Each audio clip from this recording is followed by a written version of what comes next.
Hi friends, how to edit viral shorts.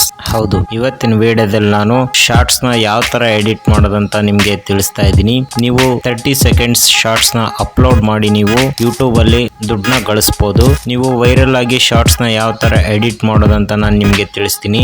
Shorts ಅಲ್ಲಿ ನೀವು shorts ನ ಯಾವ ತರ ಎಡಿಟ್ ಮಾಡಬೇಕು, ಶಾರ್ಟ್ಸ್ ನ ಯಾವ ತರ ಕಟ್ ಮಾಡಬೇಕು, ಹಾಗೆ ಟೆಕ್ಸ್ಟ್ ನ ಯಾವ ತರ ಆಡ್ ಮಾಡಬೇಕು ಅನ್ನೋದನ್ನ ಸಂಪೂರ್ಣವಾಗಿ ಈ ವಿಡಿಯೋದಲ್ಲಿ ನಾನು ತಿಳಿಸ್ತೀನಿ. ವಿಡಿಯೋನ ಸ್ಕಿಪ್ ಮಾಡಕ್ ಹೋಗಬೇಡಿ, ಕೊನೆ ತನಕ ನೋಡಿ. ಮತ್ತೆ ಆಗ್ತಾಡ ಬನ್ನಿ ವಿಡಿಯೋನ ಶುರು ಮಾಡೋಣ. ಫ್ರೆಂಡ್ಸ್, ನೀವು ಇವಾಗ ಶಾರ್ಟ್ಸ್ನ ಎಡಿಟ್ ಮಾಡಬೇಕಂದ್ರೆ ನೀವು ಮೊದಲನೇದಾಗಿ ನಿಮ್ಮ ಮೊಬೈಲಲ್ಲಿ ಎಡಿಟಿಂಗ್ ಆ್ಯಪ್ನ ಒಂದು ಇನ್ಸ್ಟಾಲ್ ಮಾಡಬೇಕಾಗತ್ತೆ.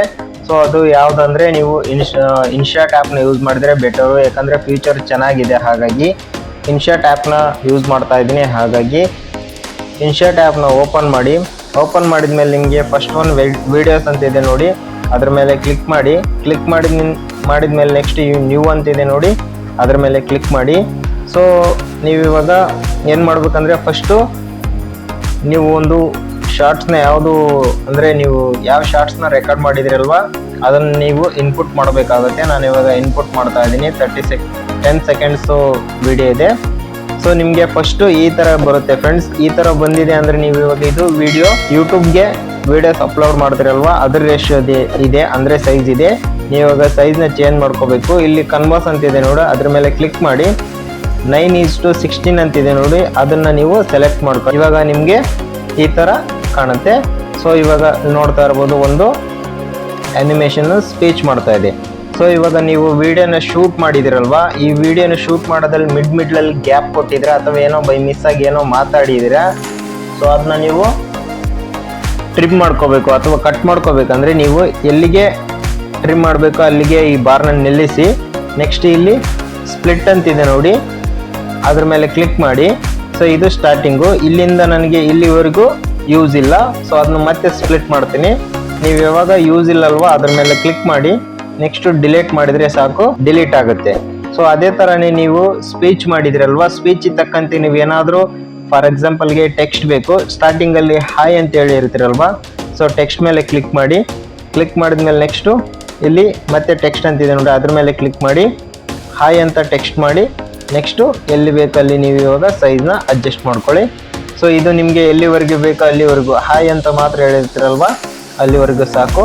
ನೆಕ್ಸ್ಟು ಇನ್ನೂ ಬೇಕಂದರೆ ಎಡಿಷ್ನಲ್ ಆಗಿ ನೀವು ಮತ್ತೆ ಟೆಕ್ಸ್ಟ್ನ ಆ್ಯಡ್ ಮಾಡ್ಬೋದು. ಫಾರ್ ಎಕ್ಸಾಂಪಲ್ಗೆ ನೀವು ಇವಾಗ ಯೂಟ್ಯೂಬ್ ಬಗ್ಗೆ ಹೇಳ್ತಾ ಇದ್ದೀರಾ ಅಥವಾ ನೀವು ಯಾವುದೋ ಒಂದ್ರ ಬಗ್ಗೆ ಹೇಳ್ತಾ ಇದ್ದೀರಾ, ಅದರ ಇಮೇಜ್ ನಿಮಗೆ ವಿಡಿಯೋ ಮೇಲೆ ಬರಬೇಕಂದ್ರೆ ಸ್ಟಿಕ್ಕರ್ ಮೇಲೆ ಕ್ಲಿಕ್ ಮಾಡಿ. ನೆಕ್ಸ್ಟು ಗ್ಯಾಲರಿ ಅಂತಿದೆ ನೋಡಿ, ಅದ್ರ ಮೇಲೆ ಕ್ಲಿಕ್ ಮಾಡಿ. ನೆಕ್ಸ್ಟು ಪ್ಲಸ್ ಐಕಾನ್ ಮೇಲೆ ಕ್ಲಿಕ್ ಮಾಡಿ. ನಿಮ್ಗೆ ಯಾವ್ದು ಬೇಕೋ ಅದರ ಐಕಾನ್ನೇ ನೀವು ಇಲ್ಲಿ ಆ್ಯಡ್ ಮಾಡ್ಕೊಳ್ಳಿ. ಸೊ ಆ್ಯಡ್ ಮಾಡ್ಕೊಂಡಾದ್ಮೇಲೆ ನೆಕ್ಸ್ಟ್ ನೀವೇನು ಮಾಡಬೇಕಾಗುತ್ತೆ ಅಂದರೆ ರೈಟ್ ಮಾರ್ಕ್ ಮೇಲೆ ಕ್ಲಿಕ್ ಮಾಡಿ. ನೆಕ್ಸ್ಟ್ ಎಲ್ಲಿವರೆಗೂ ಬೇಕು ಅದನ್ನ ಡ್ಯೂರೇಷನ್ ಸೆಟ್ ಮಾಡಿ. ಅದಾದಮೇಲೆ ನೆಕ್ಸ್ಟು ಎಡಿಟ್ ಅಂತಿದೆ ನೋಡಿ, ಅದ್ರ ಮೇಲೆ ಕ್ಲಿಕ್ ಮಾಡಿ. ಇದೇನಪ್ಪ ಫೀಚರ್ ಅಂದರೆ ನಿಮಗೆ ಆ್ಯನಿಮೇಷನ್ ಅಂದರೆ ನೀವು ಇವಾಗ ಸೆಟ್ ಮಾಡಿರ್ತಾರಲ್ವ ಯಾವ ಥರ ಔಟ್ಲೈಟು ಮತ್ತು ಯಾವ ಥರ ಎಕ್ಸಿಟ್ ಆಗ್ಬೇಕನ್ನೋದು. ಸೊ ಇವಾಗ ನಾನು ತೋರಿಸ್ತೀನಿ ನೋಡಿ, ಇದು ಕೆಳಗಡೆಯಿಂದ ಬರುತ್ತೆ, ಹೋಗ್ಬೇಕಾದ್ರೆ ಮತ್ತೆ ಕೆಳಗಡೆನೇ ಹೋಗುತ್ತೆ. ಆ ಥರ ಸೆಟ್ ಮಾಡ್ಕೊಳ್ಳೋದು. ಎಲ್ಲಿವರೆಗೂ ಬೇಕು ಅಲ್ಲಿವರೆಗೂ ನೀವು ಇದನ್ನ ಡ್ಯೂರೇಷನ್ ಸೆಟ್ ಮಾಡಿದ್ರೆ ತುಂಬಾ ಯೂಸ್ಫುಲ್ ಆಗುತ್ತೆ. ಜೊತೆಗೆ ನೀಟಾಗಿ ಏನು ಹೇಳ್ತಾ ಇದ್ರೆ ಅದ್ರ ಬಗ್ಗೆ ಅರ್ಥ ಆಗುತ್ತೆ. ಇನ್ನು ನೀವು ಬ್ಯಾಕ್ ಎಂಡಲ್ಲಿ ಏನಾದರೂ ಎಫೆಕ್ಟ್ ಅಥವಾ ಮ್ಯೂಸಿಕ್ನ ಯೂಸ್ ಮಾಡ್ಕೋಬೇಕಂದ್ರೆ ಮ್ಯೂಸಿಕ್ ಮೇಲೆ ಸಿಂಬಲ್ ಮೇಲೆ ಕ್ಲಿಕ್ ಮಾಡಿಬಿಟ್ಟು ಇಲ್ಲಿ ಎಫೆಕ್ಟ್ಸ್ ಇದ್ದಾವೆ, ನಿಮಗೆ ಬೇಕಾಗಿರುವಂಥ ಎಫೆಕ್ಟ್ನ ನೀವು ಇಲ್ಲಿ ಯೂಸ್ ಮಾಡ್ಕೋಬೋದು. ಬೇಡ ನನಗೆ ಮ್ಯೂಸಿಕ್ಕೇ ಬೇಕಂದ್ರೆ ಮೈ ಮ್ಯೂಸಿಕ್ ಮೇಲೆ ಸೆಲೆಕ್ಟ್ ಮಾಡಿ ನಿಮಗೆ ಇನ್ಪುಟ್ ಮಾಡ್ಕೊಂಡಿರುವಂತಹ ಒಂದು ಆಡಿಯೋನ ನೀವು ಇಲ್ಲಿ ಆ್ಯಡ್ ಮಾಡ್ಬೋದು. ಅದ್ರ ಜೊತೆಗೆ ನೀವು ಫ್ರೆಂಡ್ಸ್ ಇಲ್ಲಿ ಏನು ಮಾಡ್ಬೋದು ಅಂದರೆ ವಿಡಿಯೋದ ಸ್ಪೀಡು ಮತ್ತು ಸ್ಲೋನು ಸಹ ನೀವು ಅಡ್ಜಸ್ಟ್ ಮಾಡ್ಬೋದು. ಇಲ್ಲಿ ಸ್ಪೀಡ್ ಮೇಲೆ ಕ್ಲಿಕ್ ಮಾಡಿದ್ರೆ ವಿಡಿಯೋ ಸ್ಪೀಡು ಜೊತೆಗೆ ಸ್ಲೋ ಆಗುತ್ತೆ. ಅದಾದಮೇಲೆ ನೀವು ಇವಾಗ ಒಂದೇನೋ ಎಕ್ಸ್ಪ್ಲೇನ್ ಮಾಡಿದರೆ ನೆಕ್ಸ್ಟ್ ವಿಡಿಯೋ ಯಾವ ಥರ ಬರಬೇಕು ಅನ್ನೋದನ್ನ ನೀವು ಇಲ್ಲಿ ಪೆನ್ಸಿಲ್ ಮಾರ್ಕ್ ಮೇಲೆ ಕ್ಲಿಕ್ ಮಾಡಿದ್ಮೇಲೆ ನೆಕ್ಸ್ಟ್ ಇಲ್ಲಿದೆ ನೋಡಿ. ಸೊ ಈ ಥರ ಜೂಮ್ ಔಟ್ ಆಗಿ ನೆಕ್ಸ್ಟ್ ವಿಡಿಯೋಗೆ ಬರುತ್ತೆ. ಈ ಥರ ಟ್ರಿಕ್ಸ್ ಯೂಸ್ ಮಾಡಿದ್ರೆ ಫ್ರೆಂಡ್ಸ್ ನೀವು ಪಕ್ಕ ನಿಮ್ಮ ಶಾರ್ಟ್ಸ್ ವೈರಲ್ ಆಗುತ್ತೆ. ಯಾವುದೇ ಕಾರಣಕ್ಕೂ ತಲೆ ಕೆಡಿಸ್ಕೊಳಕ್ಕೆ ಹೋಗ್ಬೇಡಿ. ನೀಟಾಗಿ ನಾನು ಹೇಳಿರುವಂಥ ಸ್ಟೆಪ್ ಬೈ ಸ್ಟೆಪ್ನ ಯೂಸ್ ಮಾಡ್ಕೊಳ್ಳಿ. ಎಲ್ಲಿ ಯಾವ ಥರ ಟೆಕ್ಸ್ಟ್ ಯೂಸ್ ಮಾಡಬೇಕು, ಎಲ್ಲಿ ಯಾವ ಥರ ಇಮೇಜ್ನ ಯೂಸ್ ಮಾಡ್ಬೇಕು ಅನ್ನೋದನ್ನ ನೀವು ನೀಟಾಗಿ ಎಡಿಟ್ ಮಾಡಿದರೆ ತುಂಬಾ ವಿಡಿಯೋ ಚೆನ್ನಾಗಿ ಕಾಣುತ್ತೆ. ಈ ವಿಡಿಯೋ ನಿಮಗೆ ಯೂಸ್ಫುಲ್ ಆಗಿದೆ ಅಂತ ಅನ್ಕೊತಾ ಇದ್ದೀನಿ. ನಾನು ಜಸ್ಟ್ ಸ್ಪೆಷಲಿ ಶಾರ್ಟ್ಸಲ್ಲಿ ಯಾವ ಥರ ಎಡಿಟ್ ಮಾಡ್ಬೋದಂತ ಮೇನ್ ಕೀಸ್ನ ಹೇಳಿದ್ದೀನಿ. ನಿಮಗೆ ಸಂಪೂರ್ಣವಾಗಿ ಇನ್ಶಾಟ್ ಆ್ಯಪ್ ಬಗ್ಗೆ ಬೇಕಂದರೆ ನಾನು ಆಲ್ರೆಡಿ ಇದ್ರ ಬಗ್ಗೆ ಚಾಪ್ಟರ್ ಮಾಡಿದ್ದೀನಿ.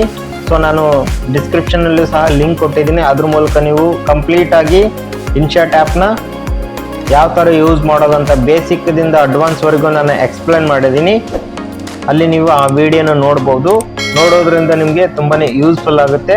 ಹಾಗಾಗಿ ಈ ವಿಡಿಯೋ ನಿಮಗೆ ಯೂಸ್ಫುಲ್ ಆಗಿದೆ ಅಂತ ಅನ್ಕೊತಾ ಇದ್ದೀನಿ. ಮತ್ತೆ ಮುಂದಿನ ವಿಡಿಯೋದಲ್ಲಿ ಸಿಗೋಣ. Thank you.